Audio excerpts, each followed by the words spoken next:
Time means nothing. Except to my body.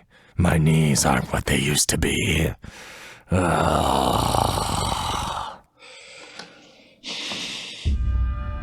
I'm in the booth today laying down some lines for this character that I'm voicing in Stormgate.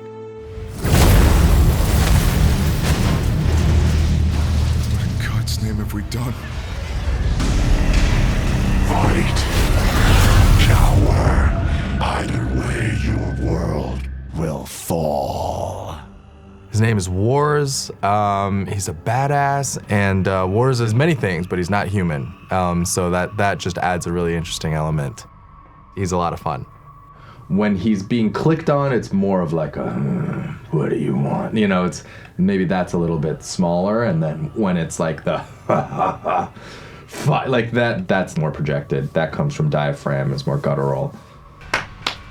Getting to play a character that, first of all, you don't need to be in like hours and hours of prosthetics to have to play.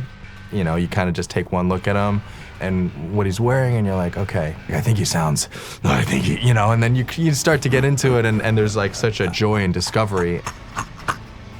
I do not view war as a competition or a game. And Warz, he's an aggressive dude, and he's really angry, and we need him to be scary, and there's, you know, something kind of demonic about him too, so it definitely, you know, tends to come from here.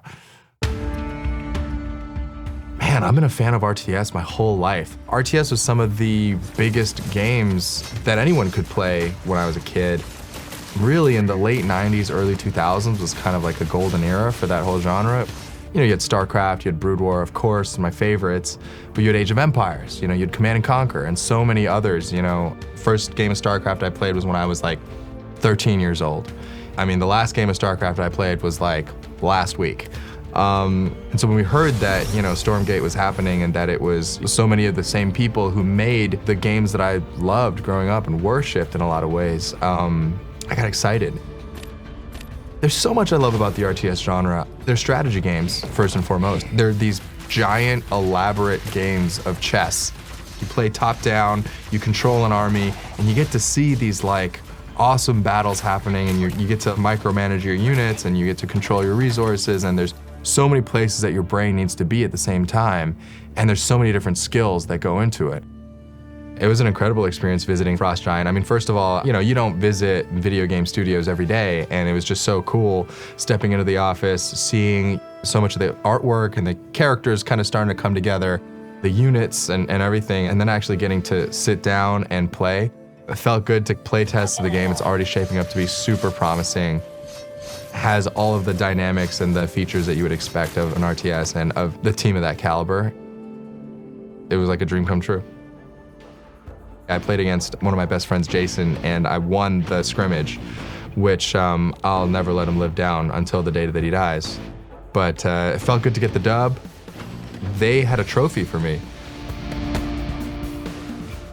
It was first Asian man to beat Stormgate. And it's sitting on my desk because it's one of my proudest possessions. I think what's most exciting about Stormgate is that it was made by people who love RTS. It's not driven by money or profit, it's driven by love, and it's driven by art and craft in a way. I think anytime you make those types of decisions, you're really set up for success because the passion is there. And look, the genre that we all love, you know, has been kind of MIA for the last few years, and now it's poised to make a comeback in a really, really big and amazing way with Stormgate. So I hope that you'll all join me in playing and giving it a shot when it comes out.